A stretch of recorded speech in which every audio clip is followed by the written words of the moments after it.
Welcome to Episodes from the Garage, the official, unofficial voice of the Elite Girls Rugby League. 13 teams from Connecticut to South Carolina and some of the best girls high school rugby in the States.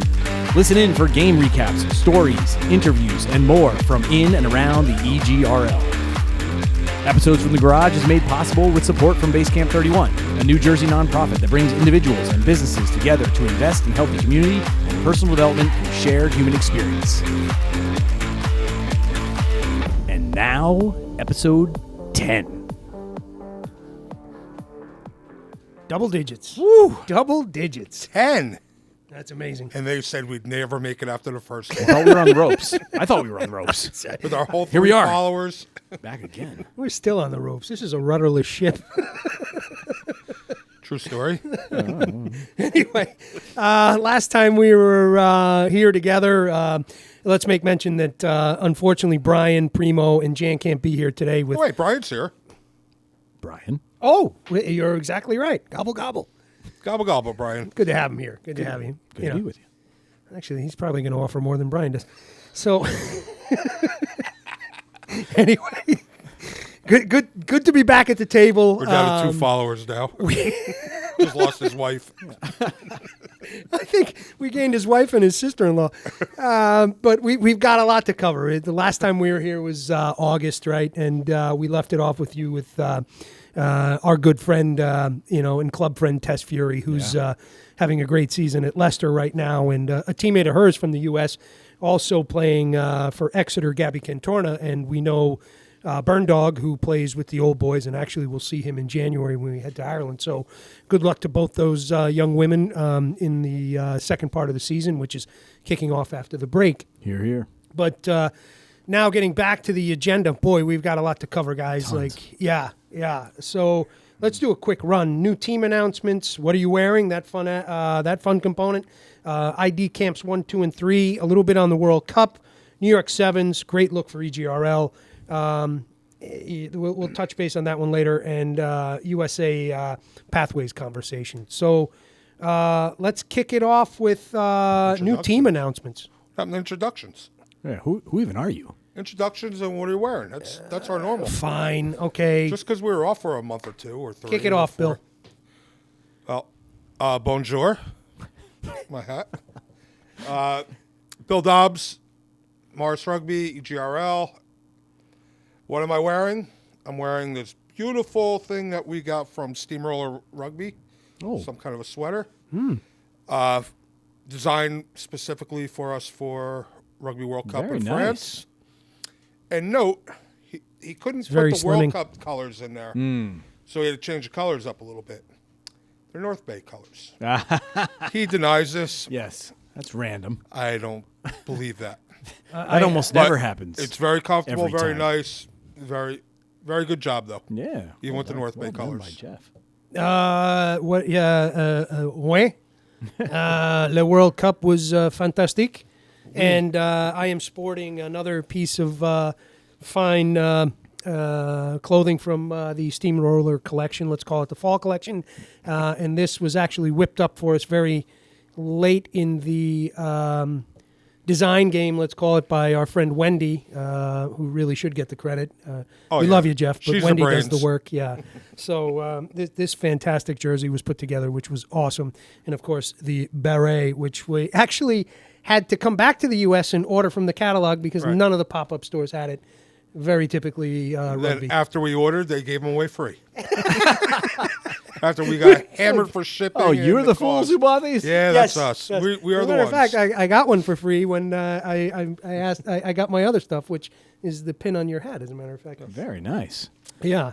Well, I'm a big fan of the button work there. It's- If you have to look close, but that's a nice touch. Yeah, it's detailed. Super Details, classy. details, Super yeah. classy. Mike? Mike Eisenhart from Morrison EGRL, and I'm wearing festive gear. I mean, it's our holiday party. I mean, we're practically like this is the EGRL Episodes from the Garage Holiday Extravaganza.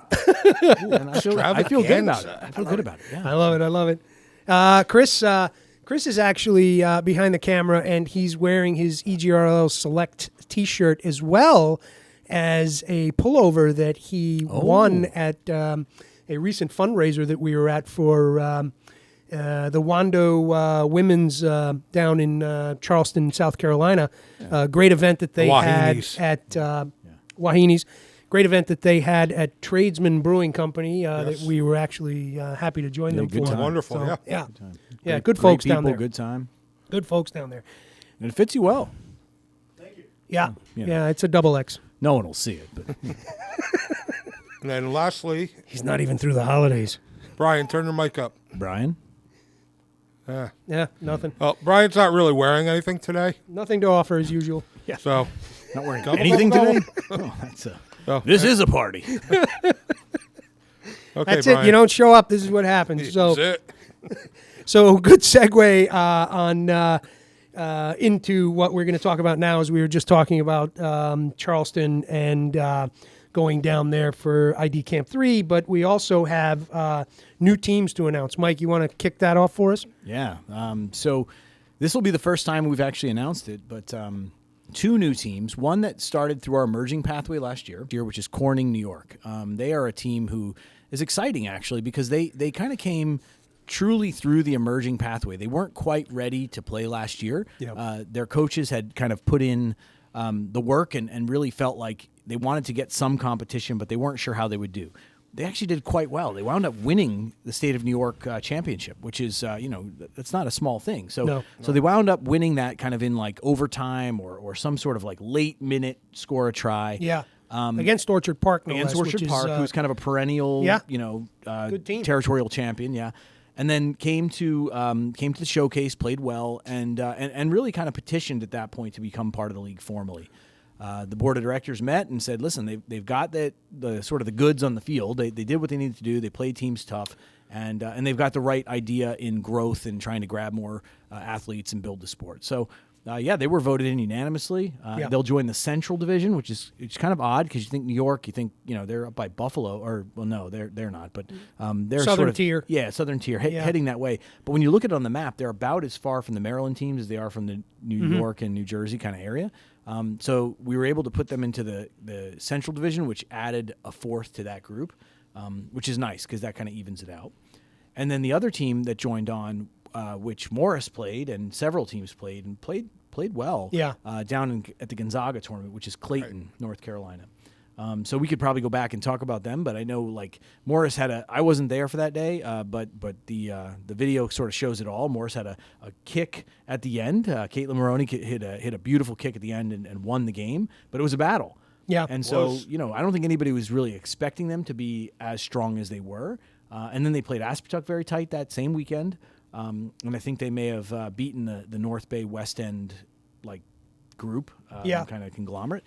So they came in late and petitions as well and said, listen, we think we've met your criteria. We think we have played your teams and played them tight, and we'd like to be added to the Southern Division.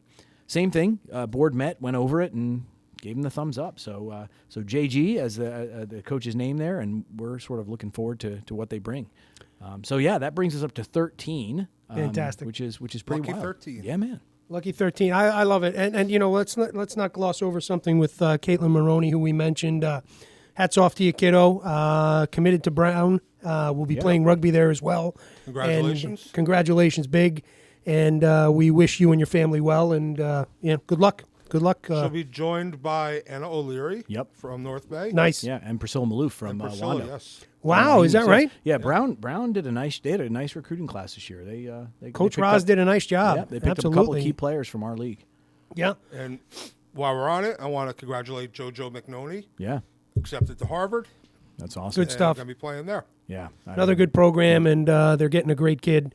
And lucky to have her. Lucky to have her for sure. Yeah, I mean, we didn't put it in the agenda, but there were quite a few announcements. Annie Huddle to Princeton. Right, yep, I saw that last night. Reagan King to West Point. Yes, let's ad-lib this because there's a lot that we can do here. I mean, yeah. there's a bunch. Ellis Lease going to Frostburg. There's another one I remember. I'm going right off the top of my head, so I'm just trying to remember what we saw. Yeah. But Yeah. Next one we can announce them all. We'll get a list. That's a good idea. Good call. That's good a good call. But idea. yeah, huge kudos to.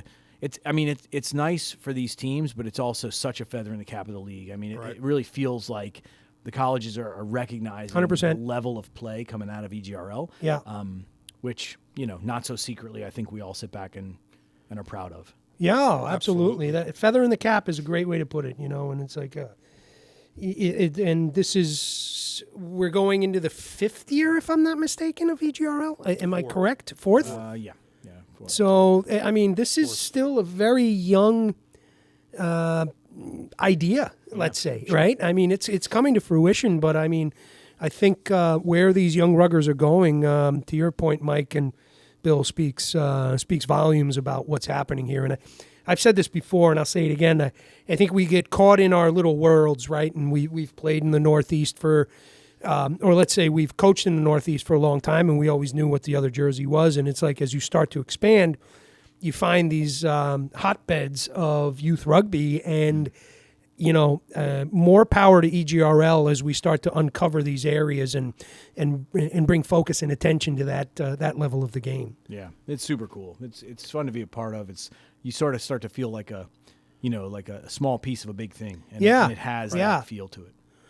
And that's I'm going to say it again, great segue into talking about feeling like a small piece of a big thing. We were just down in Charleston for the 3rd of the ID camps. Let's back it up to ID Camp 1, 2, and then we'll talk about 3. But let's kick it off talking about ID Camp 1. And for those listening at home, this is basically identifying players that are going to go down in February, a team of 25 under the EGRL banner to play against the Midwest Baby Birds that are a formidable side, USA South, if I'm not mistaken, Panthers, and maybe somebody else as well, or we're not sure yet. No, so the 4th team that's being talked about, and I think they're in. I don't want to say for sure because I haven't gotten the final confirmation, but Hawkeye Academy is the 4th, and that'll be nice. That'll round up the competition, I think, and it's going to be tough games. I mean, I think we have a better side so far, and certainly we can talk about that, but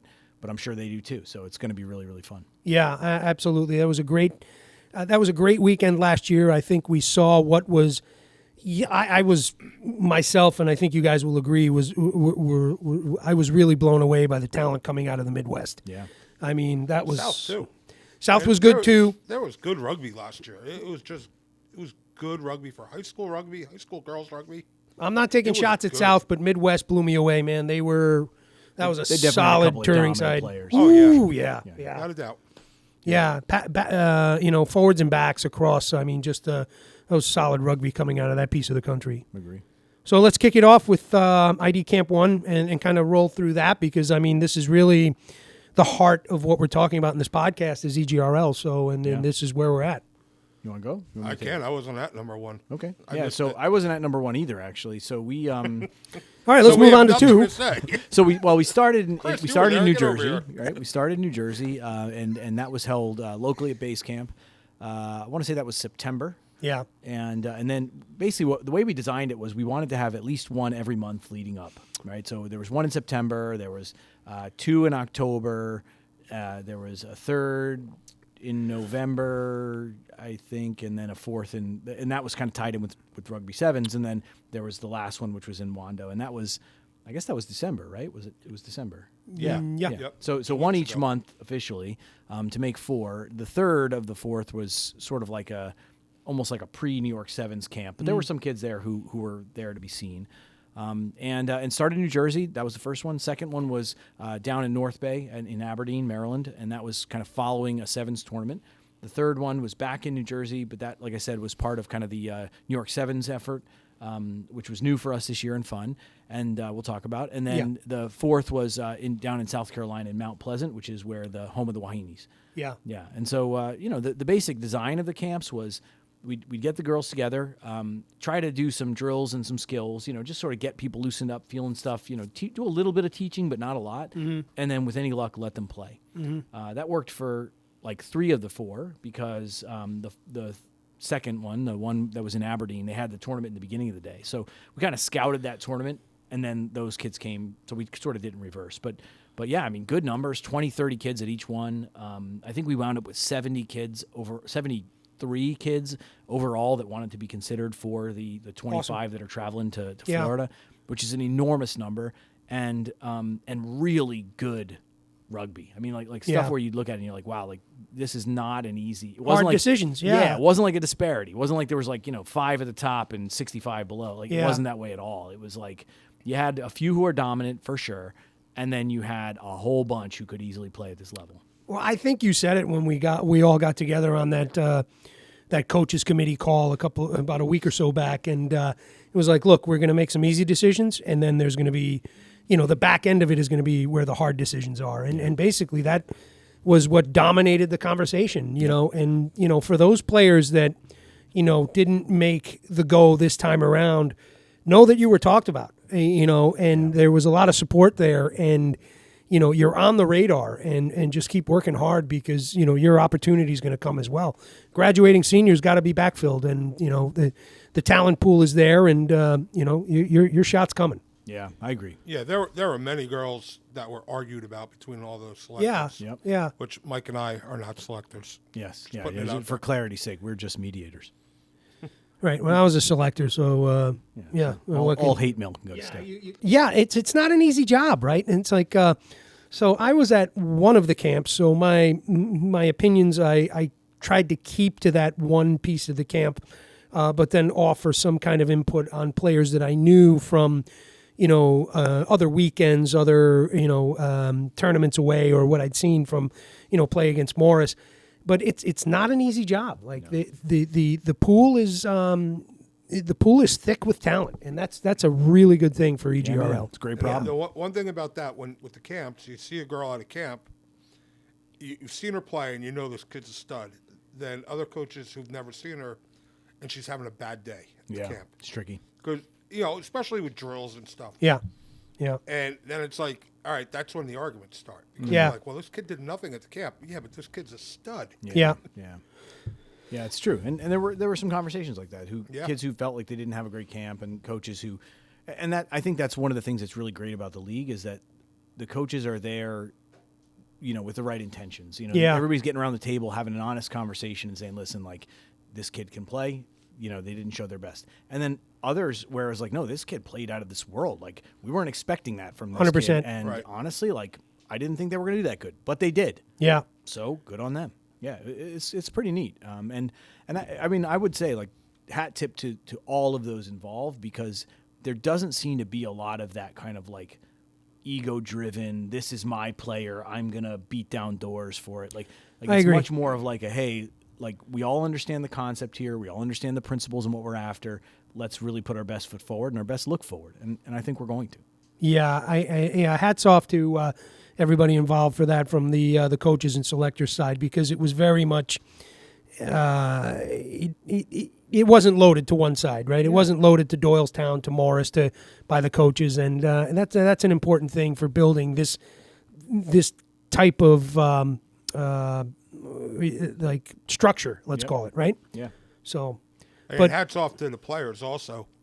Those kids Yeah. worked. Yeah. I mean, the two camps I was at, those kids pushed themselves and really they take it serious. They want to make this. Yep. Which we didn't know what this was going to become last year. We had no idea. Yeah, I mean, it's been a neat thing, and I think it's got huge opportunity for growth. I mean, Agreed. with that number of athletes, I mean, we're out talking about, okay, where do we take them next?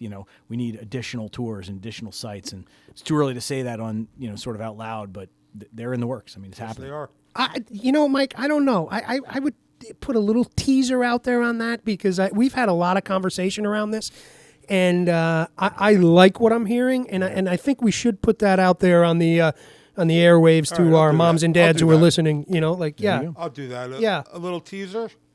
Bring a cup for maple syrup. Yeah. Northward. I like it. A. Hey, hat tip to our friends up north, because there's some good rugby up there, and there's a good relationship starting to kind of come out of this, and hopefully we'll be heading north of the border shortly, and getting some playing time against that red jersey. It's in the works. Yeah. Not telling you where it is. Yeah. A.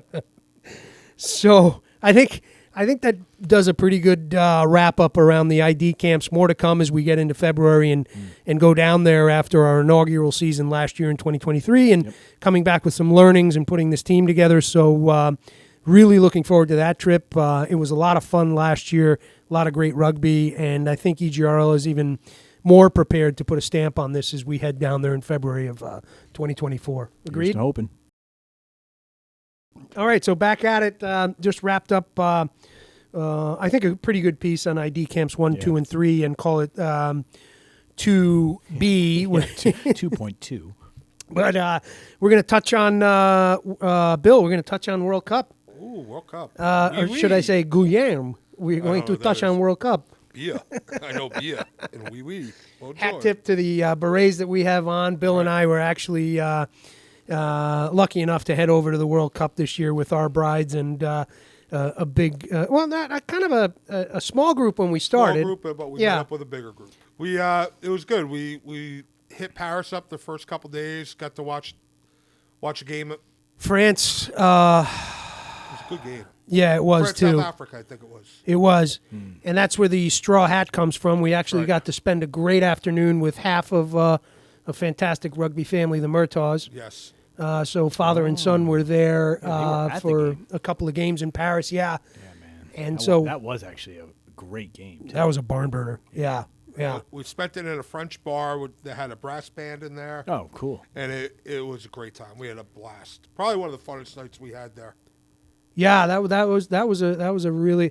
day one too. Wasn't That was the day we got off the plane. Yeah. God. Set a decent bar. Yeah. it? We had a great time. But our first game we went to was Australia, Wales. Yeah.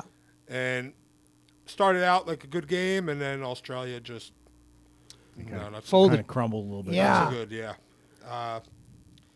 Train ride over was crazy. I think Lyon that was the first game in Lyon. Yeah. And I don't think they were ready for the crowd, which was surprising. Yeah. I thought That France is kind of surprising. thought the French would have had their stuff together a little better. But and there was lines of trains and everything was just a disaster. Yeah, it's they messy. really were. I think it's one of the first games kicking off in the city. I mean, it was being held at Olympique Lyonnais, the stadium there. I mean, that's a premier club in French soccer. I mean, they're used to big crowds. I think it's just that was a big game in the pool stages. Well, and we also a little we also overwhelming, heard- So We heard from the people there was not enough people to scan the tickets, not enough people at security. They just didn't have the manpower. Why, I don't know, but that's what we were told. So we were in Lyon for the 3 games that we had, and then we went to Uruguay, Namibia. And a great game and well attended, and I think they did a pretty good job of getting everybody in and out. Oh yeah, much better. The line for beverages was a lot quicker. Yeah. Yeah, no, Always it was important. a good game, very important. Yeah, man. Great game though, and it did definitely go a lot better. MetLife, if you're listening, they don't limit you to 2 per customer, which is But 12 at a helpful time. when you're at halftime and you can walk away and 12 waters at a time. 12 waters at a time. Well That was hydrated. really yeah. We were Thankfully. not thirsty. Yeah, because it was warm yet. It was like yeah. France is still warm at that point in the year. Sure, and yeah. You need to A lot hydrate. of sweating. We also met up with Mars Rugby crew with that.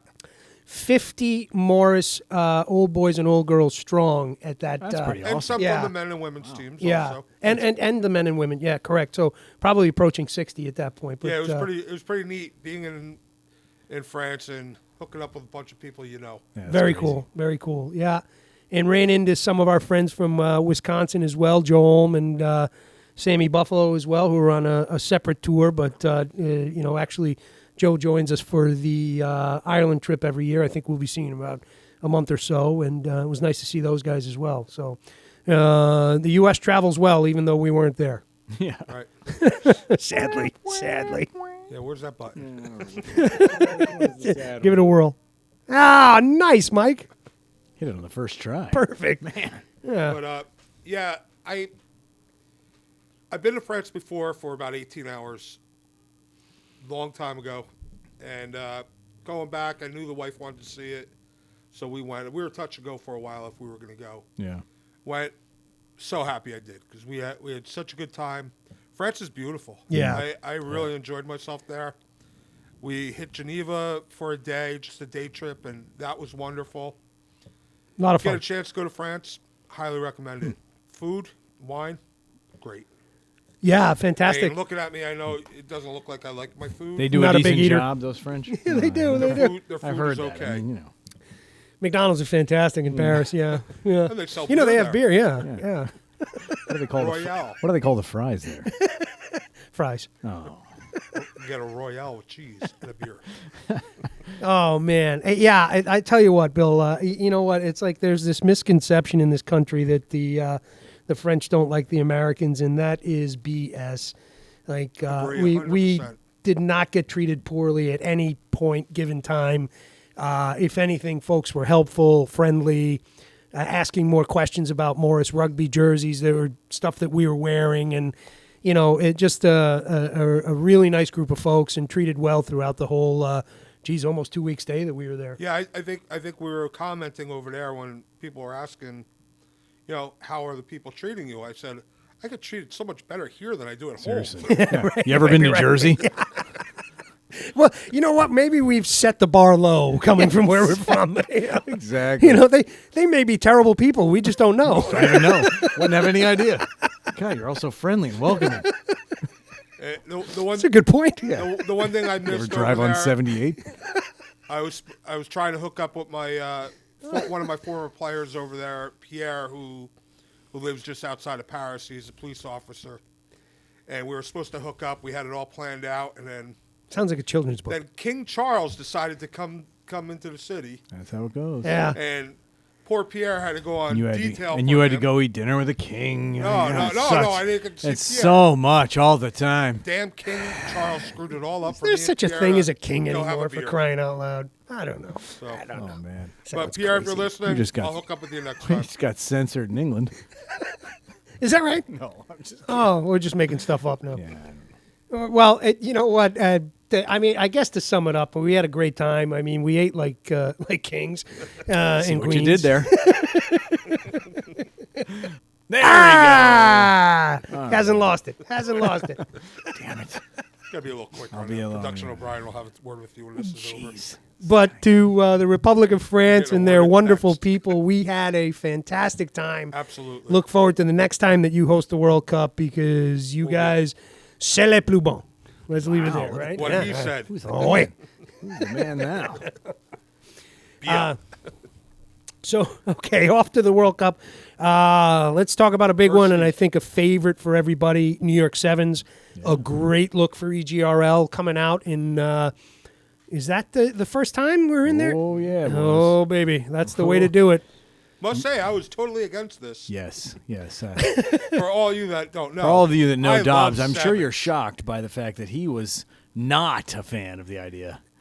But, not. but it worked Still not, out. It but worked I out. am happy now. It worked out, yeah. It really Sevens, Dobbs, Oil and Water, which, you know, I think begs a little bit of conversation because I believe you actually used to play quite a bit of sevens. I with, enjoyed playing it. Yeah. Okay.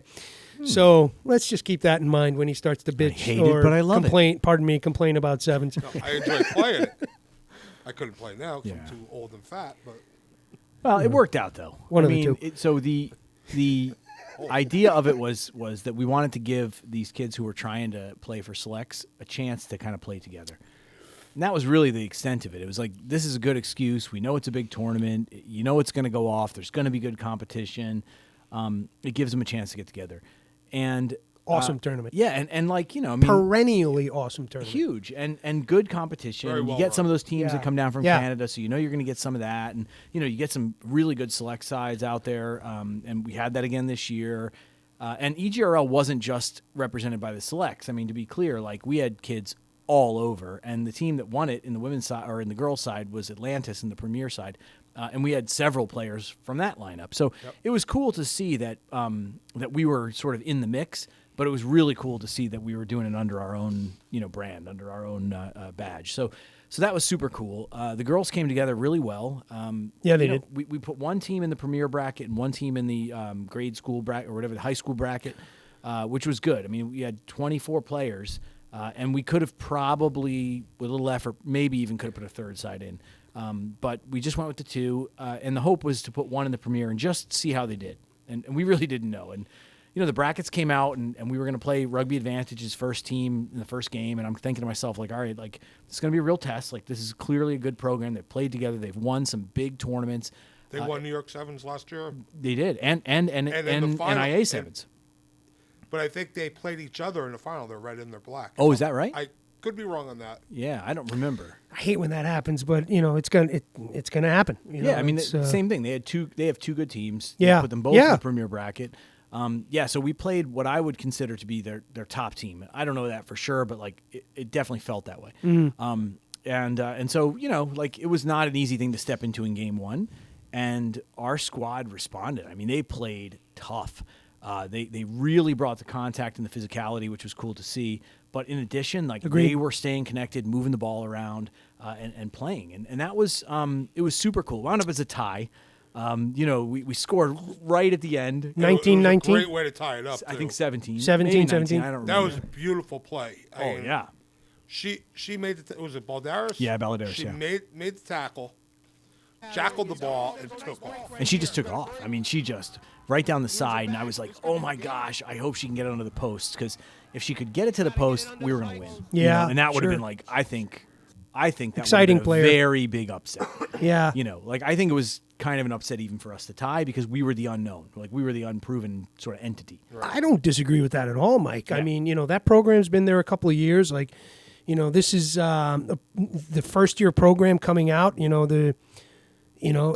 it the Cinderella story, right? Yeah. I mean, and that's a pretty good showing against an established side. I mean, I think EGRL should be proud, and all those ruggers should be proud of themselves. Yeah. I mean, that was a hell of an exciting game. It was, and they really, I mean, they didn't quit, they didn't stop. No, they were down a little bit, but it worked out well. So that kind of set the day, and I think that gave them some sense of like, hey, we can do this. We're together on this. Then they came out and on the premier side, they played their second game, and they took a step back somehow. Like it was like they weren't quite organized. The first play of the game didn't go our way. We made a simple kind of error. It wasn't a big deal, but it sort of put the score almost ahead of us before we could come back. And that was against a team from Canada, and there was no coming back to that. So that one stung, and it was like a little bit of like, okay, back to reality. And then we wound up playing USA Rugby West, which is a team I think based out in Colorado. Oh, I'm sorry I missed that game. And that was like that was kind of the play-in game. Yeah. And what was interesting about that was that like the way the bracket and the pool had worked in the premier side was that we had tied Advantage, we lost to the team from Canada, Advantage beat the team from Canada, and Advantage I think maybe lost to the team USA Rugby West. And so it was like, all right, like what's going to happen now, or something like this.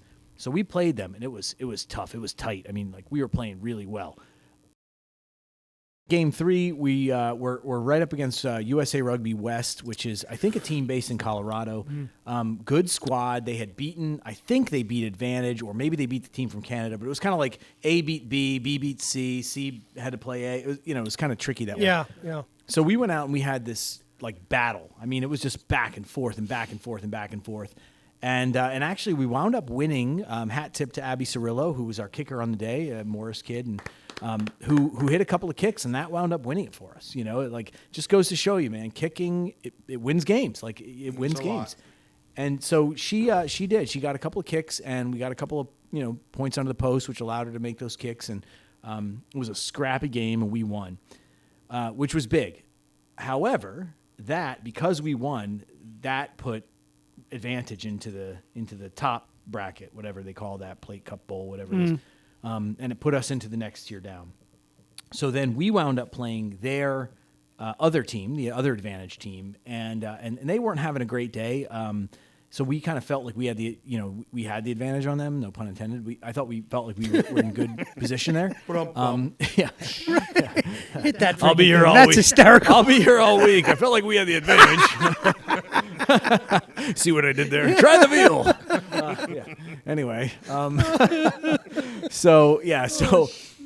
but they came out and played us tough, and we were actually down, and then we wound up coming back and winning. And then we came back, played USA Rugby West again, this time in whatever it was, like the plate final or bowl final or whatever it was. And same thing, absolute battle.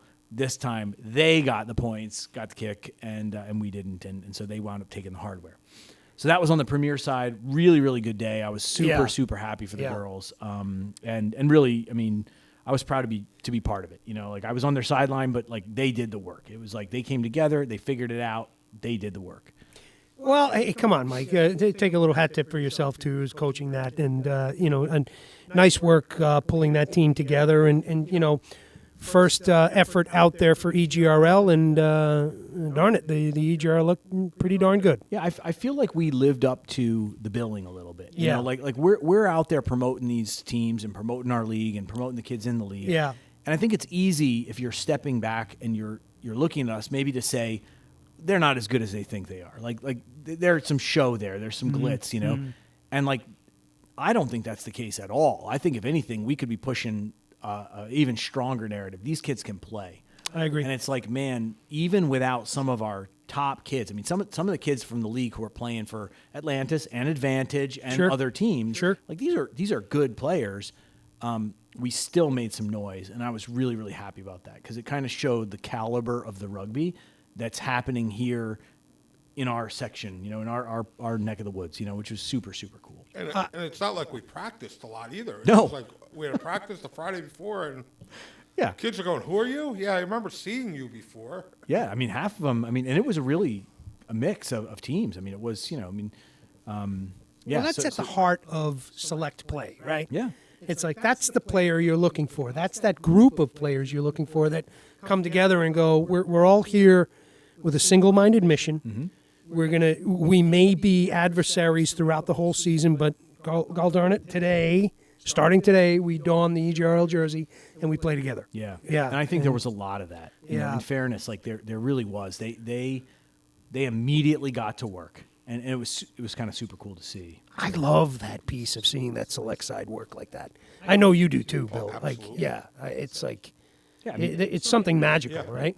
it's Yeah. a luxury as a coach. You're like, so we have 24 kids, all Luxury. who want to play, can play, and could easily exchange back and forth between the two teams, and come together for the right reasons. So it's like, man, like what's not to love? Like you What's would not do to that love is every right. weekend if you could. Like it's amazing. Yeah, 100%. 100%. What do you think, Brian? Brian. Brian, yeah. Let's not leave Brian out of this. Brian is actually. Why don't you tell us about the hat you're wearing? Brian. Brian. No. Okay. Well, we'll Cat's tell you. got his tongue.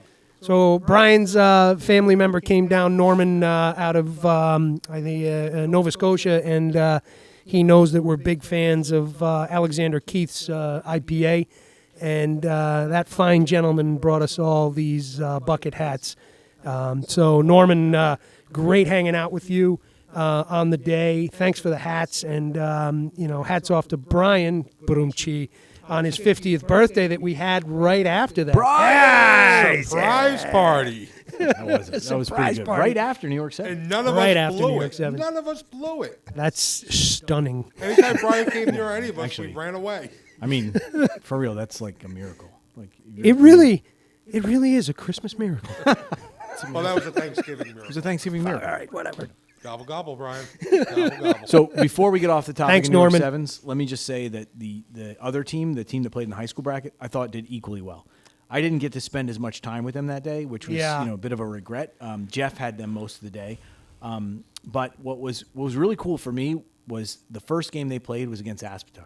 So here's an EGRL Select side playing against an EGRL team. Yeah. And it was neat. I mean, some of the kids that were there, Reese, for example, Reese Smith was there at the day before at the camp and then playing against the squad that she had practiced with.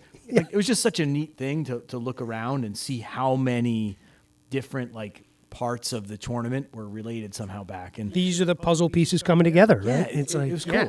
And I mean, we had some. I mean, I could go on easily and spend some time, but I will say, and I said it to the girls, I will give one shout out if I may, and that and I will probably screw this up again another time.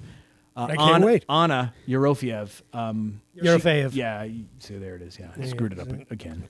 Eurofeev.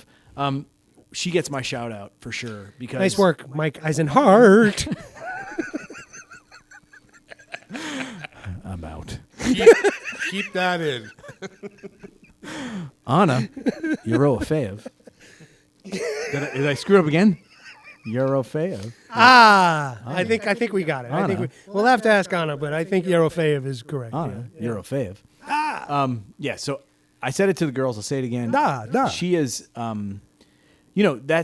she's not the prototypical sevens player. Like, you wouldn't pick her out and say, hey, like, this is a classic sevens player. Fair. Right? And she worked, and she played, and she made some big plays, and I was so proud of her. Like, she made a huge jackal in one of the games. In the second game we played against Play Rugby, another EGRL team, and it turned the ball over. It set up a try. I mean, like, we could go on. There were lots of great individual plays, but for me, the thing that stood out above everything else was just the effort. Like, it was like she came to give 100%, but then it got even better, right? So here we are giving out the accolades. Like, their day was over. And I was just about to kind of give out the accolades and give that exact story. Like, hey, Anna, you did a great job. Like, well done. And I look around, she's not there. And I go, where's Anna? And everybody goes, oh, Morris was playing. She and another girl went over to watch Morris. And I was like, that's awesome. Like, that is, like, she was there for business. She did what she was supposed to do, playing for the EGRL that day, not for Morris. But then as soon as that game was over, she was like, hey, you know what? Like, these are my people. I'm going to go over and watch that game. Like, to me, that was everything about what we're trying to do in one moment. Right. Here's a kid who's outside of her comfort zone, playing in a place that probably doesn't complement her skill set perfectly, does everything, makes a difference on the field, and then doesn't, like, sit around and, like, oh, well, whatever, this or that. Like, the day's over. I'm going over to watch my other players. Like, I was like, man, you crushed it for me. She's been and you can back me up on this, Bill. She's been a gift to the Morris team, right? I mean, she's only been out, what is it, 2 years? Yeah. Yeah, and she lost a year from her torn ACL. Yeah, so, I mean, like, but that young lady understands team like nobody's business, Mike, and I think you just painted the picture. You've been preaching that for 2 years. I think, if there's anybody you're going to rally around, Anna, hats off to you, Fair. Yeah.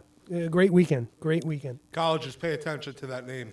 Pay attention. Absolutely. I mean, for sure. She's a perfect example of the kind of player who, wherever she winds up, she's going to make a difference because she's going to add to the culture immediately. Yeah. Right. The work ethic immediately. Yeah. But is also a hell of a player. Yeah. And it's kind of like, well, after an injury, you sort of like you're out of the window, and so maybe doesn't get quite as noticed, but somebody's going to make a smart move. Somebody's going to pick her up, and that's going to be a success story. And she's the whole thing. You guys know how I am, being her coach at Sadly. Mars. Yeah, but being her coach at Mars, she's about her team, not about her. 100%. It's that's all fair. About the team. Very fair. Because anytime she comes to me with anything, it's about the team. Yep. Never about her as an individual. Yeah. Okay. At that age, not many do that. Yeah. No. It's rare. No, and colleges who are listening, that's a plus 4.0 average out there too. So way over. no slouch when it comes to the books the academic either. part is like Yeah. so, like over the moon. Yeah. Exactly. Yeah, unreal. Yeah. She's a little too smart for me because she's a lot smarter than me. All right, that's enough on Anna. We're gonna Actually, give her a big head. All right, move on. Anyway. Good So job, Anna. good, fantastic job, and again, thank you, Norman, for the hats.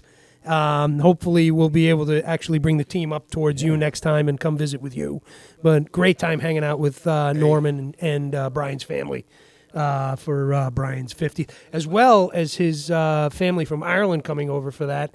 His dad, mom and dad, and couple of sisters, I believe. Just a really great night. Great night. I got a too. question, though. They all stayed at his house, Yeah. right? They all stayed at his house. Do you think when they had their cereal, they all drank their milk? Definitely. I mean, who would Or do is that such? an Irish Who would thing? do such a thing? I thought maybe it was an Irish thing that you don't. Oh Lord. Chris will pay for that later. All right. Bad segue into the next piece.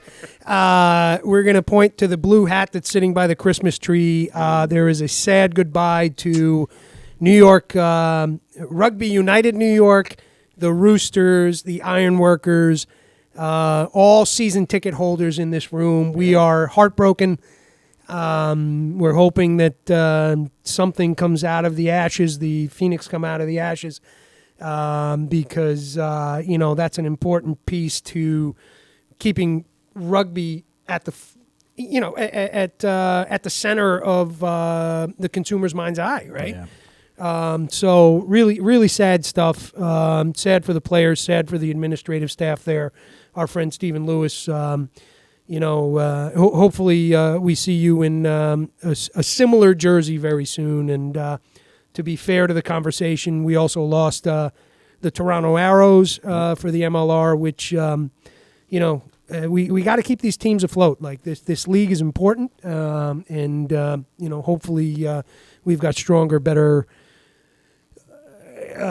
moments that come out of these harder moments. So I mean, with any luck, there's learning involved in everything, and hopefully we're fumbling our way forward. Yeah, absolutely. If they're following the Major League Soccer model, which I kind of think they kind of are. Yeah, kind of are. Took some time. I think when MLS started, they had a lot of teams fold and other teams come in. Sure. For me, I really feel bad for the players. Yeah. Because there's, not only the guys who are on the field all the time, it's also their academy players. People with dreams, becoming a professional athlete, they finally get their shot, and now it's gone. Yep. A lot of some of the players are going to get, they had a draft, or they're having a draft, I don't know if it happened already, where they're going to get put on other teams. Yeah, they get picked up. Yeah. Other players, not so much. Yeah, it doesn't help. At the end of the day, someone's going to lose. Yeah, and it's unfortunate, and I hate to be this guy, but I'm gonna be. It's unfortunate. Mostly, it's going to be the American players that don't get picked up. It's possible. Yeah. So. Yeah. I feel bad. I feel bad for all the players. But yeah, sure. It's just it's tough, but it's got to crack the code. We also heard from them. We're in it to make money. We're not in it to make USA Rugby better. We were told that by MLR. Well, and let's be fair to that comment, right? Because they have to the context around that is important, right? Because it's about putting the best product for rugby out there, right? And that's an important thing too. It's like, listen, we're all tried and true Americans, and it's except for the man behind the camera, but and Brian and Brian, but they get it, and does he? I don't know. Does he? Ask him. But point being is like you're trying to put the best product you can out there, right? Yeah. And to grow the game, and it's like, we're getting there. We're getting there. But if we need to bring in, players from outside, then so be it. Yeah. It's like it's only going to make the game better and attract more people to it. I know there's differing opinions on that. Absolutely. I'm not opposed to it. You know what I mean? I definitely want to see more American men and women get a shot. But in the same token, I also want to see a healthy league, you know, and something that creates excitement and brings fans in and that kind of stuff. So at some point, we'll strike a balance there. And, in fairness to that point of the conversation is exactly what we're doing here. Yeah. And, if you're listening and can replicate something like this locally, holy cow, you're only going to benefit that piece of it. So I agree. I'm a believer that it'll happen from the ground up, not the top down. 100%. I think as people invest in the game itself, the communities, the youth, like it will take a longer time. Like it's not fast, but it will be stronger when it gets there. And I'll be interested to see. Like we're talking about kids who are in high school who are making noise and going to colleges and whatever. But like we talked about in the beginning, 2 players who are out playing at a high level now, who came from those same kind of clubs and those same kind of grassroots background. If that number goes up exponentially, I think it will say something. So, 5 years from now, 10 years from now, those same players that we're talking about today could be out playing, in some premier situation or some Premier League. 100%. When that happens, I think we'll see that trickle. It'll happen. Hey, look, the U.S. is, or the rest of the world is looking our way. We're 330 million people. Mm-hmm. We've got great athletic culture, right? Like you just said, we've got Tess Fury and Gabby Cantorna playing overseas right now. That's 2 of probably another dozen that are over there that we don't have names for you right now. It's, the world is looking our way. It's numbers going to grow. Yeah, exactly. I just want to add that the Rugby New York was the first and only sponsor of the EGRL. Yeah, yeah. I mean, They were with us in year one. Yep, that's absolutely true. And they helped us out big time by doing that. They definitely did. So, and we really appreciated that help. Yeah. And you think about that, like they're a burgeoning program, and they're kicking money back to the youth, the grassroots piece of it. Like, their mindset is in the right place. It's a tough place to build a sport. The metropolitan area, Especially when you don't own the stadium, you have to rent stadium, and you move. They were in 3 different stadiums. They started in Coney Island. Then they went to Hoboken. Yep. Then they went up to Mount Vernon. It's tough because like Hoboken, they couldn't sell alcohol because it was I think it was a high school stadium. Yeah. Mount Vernon. They were able to sell it up there, but it's Hoboken. Pardon me, Kennedy. Yeah. Yeah, it's tough to be in this area if you don't own the property. You're paying a ton in rent, paying all those salaries, hoping the ticket sales are there. Yep.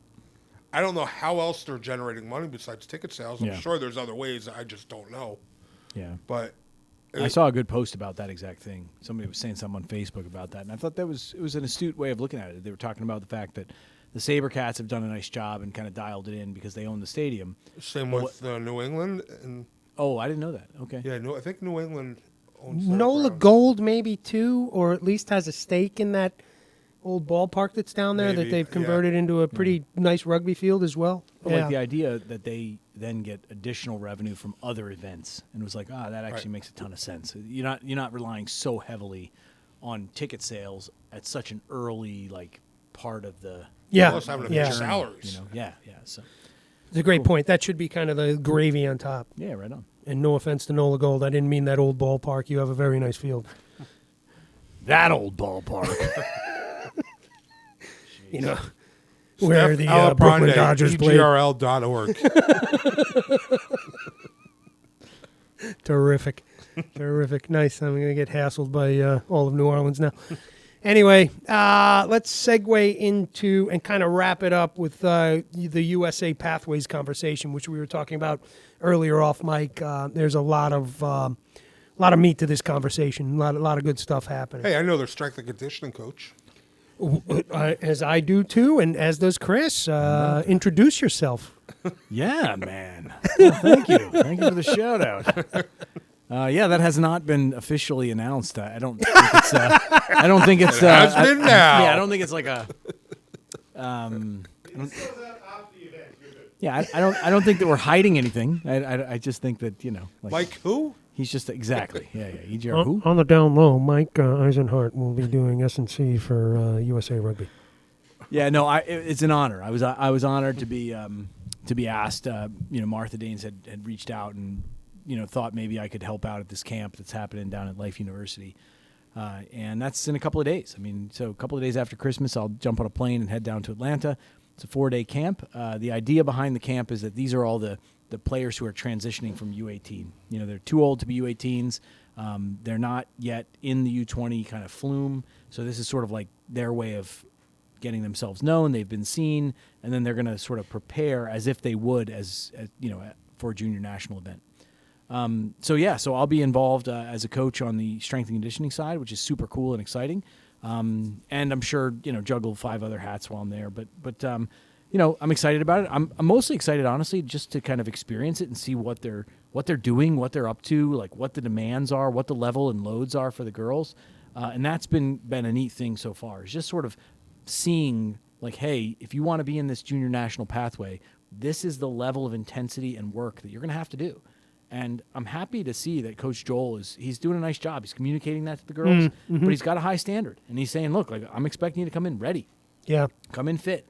Be ready to pay attention. Be ready to focus. We were on a Zoom call with the team, the other night, and he had said something like I expect you to have a notebook. Take notes. Be ready because we're going to throw a lot at you in a short amount of time. Don't come sleepy. Yeah, and if you want to do this thing, do this thing. All in or all out? Yeah. And it was really nice to see because I think what that did was it solidified a lot of in my brain, look, what is this about? Let's remember, we're all doing the same thing. EGRL, USA Pathways, we're all looking to 2033, and we're saying we want the American team on the field to be dominant. And if not dominant, at least really, really strong. And like, there's a lot of work for a long time that's going to have to go into it. So yeah, I mean, like I said before, small piece of a big thing. Like, I'm happy to be involved, but it's also really, really neat to see how it's structured, how it's coming together, and I think I'll learn a lot and hopefully be able to bring it back to the league. I don't know how you couldn't. You know what I mean, Mike? I think it's fantastic. It's nice to have one of our own kind of getting involved with USA Rugby. I think that's we may not have said it, but I think we all feel it is like we want this to be part of something bigger. Absolutely. And feed the national program and bring benefit to the national program. That nothing would make anybody sitting in this room and those around us any happier than to see that Eagle jersey hoisting a World Cup and at some point in time. It's awesome. But even for this camp, reading the names on there, how many came out of the EGRL teams? Gotta love it. And over the last few years, and that made me happy. Going, hell yeah. A lot of these girls are getting a shot not because of what we did, but it didn't hurt. We didn't hurt them. That's right. Right. Yeah. No, you could. I'm not taking the credit for it. No, definitely not. And I mean, like, they've worked their butts off to get where they are. But I think that it does say something about the quality of the play that the league is putting out. When you see these individuals, it goes both ways. We're able to look at this and say, okay, like, we're not dreaming here. We're not making this stuff up. Like, clearly we're seeing the same things that the Pathway program is seeing, and that's cool. I think what the league is doing, and I think you're alluding, both of you are alluding to this, right? And maybe I can sew it up together, is that we're the magnifying glass on all of these regional programs that are developing good rugby, right? I think until EGRL, we all kind of thought we were, the bee's knees up in the bee's knees. You like that? I got it. Yeah, bee joke. There's only 4 beekeepers. All beekeepers. Yeah, only 4 beekeepers. Anyway, but the point is like I think what the EGRL is doing is exposing the amount of rugby talent that is out there, right? And we welcome anybody who wants to connect with us and say, hey, we've got that same level of play out there. We want to create this exposure as well. Come be a part of it, because that, to me, is what brings us to 2033 and what brings success. Absolutely. Right? Well, the whole idea behind the league, way back in 2020 when we started talking about it, when we had nothing else to do during COVID wouldn't let us do anything, and our fine governor here in New Jersey wouldn't let us leave the state. Stop. All right, I won't get political, but anyway, the whole idea was all the teams were, we're going to play 15s, and there are teams and we get the situation. We only have 10. Can we play 7s? Yep. We only have 12. Can we play 10s? And it's frustrating. Yep. And they might have had good players and everything, but here we are. We want to play 15s. So that's one of the big things in our league. Yep. Playing 15s. And the other was, we want the top teams. We want our girls playing every game being competitive. We don't want to win by 100. We don't want to lose by 100. We want every game to be competitive. Well said. Well said. And I think that competition, because over the last 2 years, we've been playing nothing but high competition. That's right. And even teams... There's no blowouts. Going back 2 years ago, we were chasing teams. Yes, Charlotte, we chased you. Yeah, man. We chased you. We wanted to play you. We finally found you in Florida. Yep. We didn't know what the result was going to be. Hey, we got you there. You got us the next year. Fine. We wanted that. We wanted to see where our team was. We wanted our team to play nothing but high competition. And that season... Who knew about Aspetuck? That season, the girls were wiped out. I'm just talking about the Mars team. They were wiped out. That was our daughter's senior year. Yeah. They were shot after Florida. If we had one more game on that schedule, I think they would have shot us. Right? Yeah, that was great. But the girls performed, and the competition, they want to play that competition. Yep. Yes, absolutely. Neither team gets anything out of a blowout win. No. Neither team. Yeah. No, I think we're definitely seeing some of that all boats rise, idea. And I think that most of the coaches in the league right now would agree. I think they look at it and they're like, yeah, this has been good for us because it forces all of us, coaches, kids, athletes, new players, to rise to the level, and it becomes the new standard. Right. And like, there's no slipping, there's no going back and forth. Like, this is the standard of play. Now, I mean, obviously, it's not perfect. We're still figuring out. We're making tons of mistakes and learning along the way. We're gonna. But at the end of the day, I agree with you. The good competition drives everyone to get better. And, look, I mean, give us 6 or 7 more years. I mean, we might see some cool stuff. Listen, I 1,000%. Another Dobbs is sitting here in 6-7 years. Exactly. A female version, Fair and not point. my wife. But I think, my point to mention Aspetuck is like how, like, that's an hour and 20 minutes away, and we didn't know the rugby was that good. Yeah. You know what I mean? And it's like, and it just starts to build. And like you said, it was Charlotte. It's the Wahinis. We It's saw like- Aspetuck coming, though, because their first year.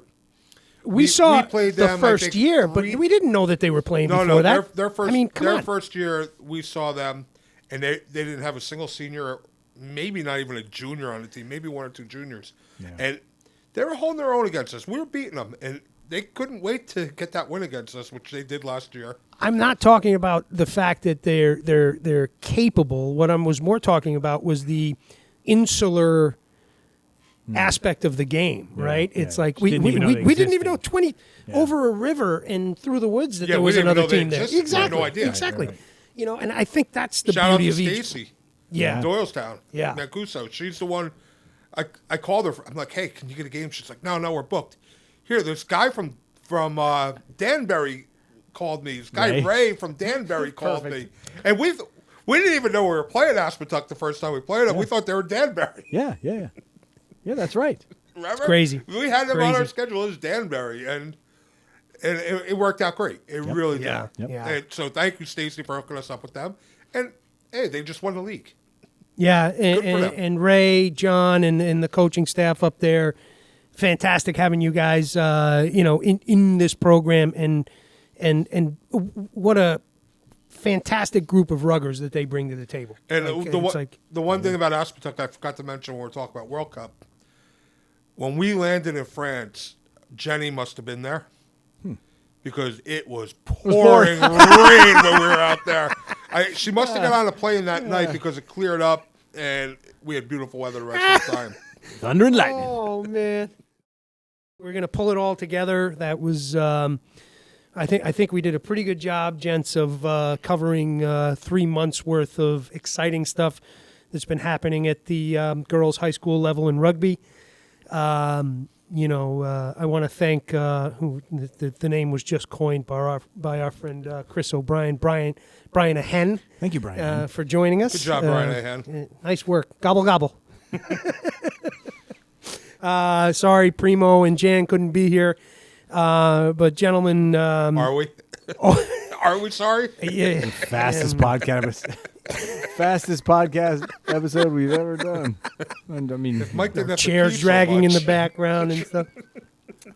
Oh, did I do that? So, look, I'd be- The deputy. I digress.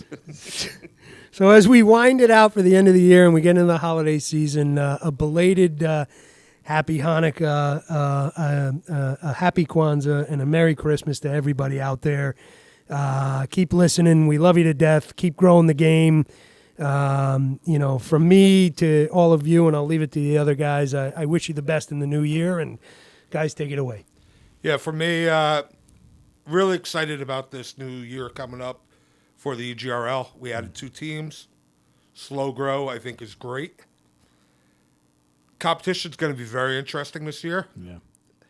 And, yeah, it's going to be excited. And just everybody, Merry Christmas, Happy Hanukkah, whatever you celebrate. Hopefully it's great. That's all. And a very happy New Year. Yeah, right on. Not much to add. I mean, I think we'll do a season preview soon. Tomorrow. We'll we'll get back on the mics and preview the season, spring 2024. It's going to be a good one. I think it's going to be fierce. I really do. And certainly there's more to come on that. But yeah, happy holidays to everybody. Whatever you celebrate, I hope it's a joyous time with your family and you get a little bit of time off. Guys, always great being with you. And Brian A-hen, always a pleasure. Gobble, gobble. As we leave it, go Eagles.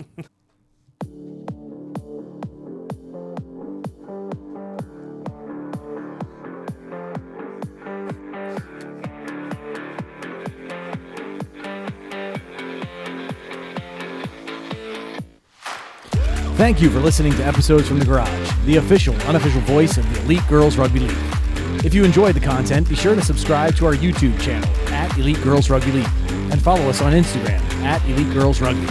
Special thanks to our producers, Team O'Brien, Bravo, our official production dog, Brian A-hen, Steamroller Rugby Supply, Cousin Norm, Mean Bee Honey, and future guest, Stacy Mancuso.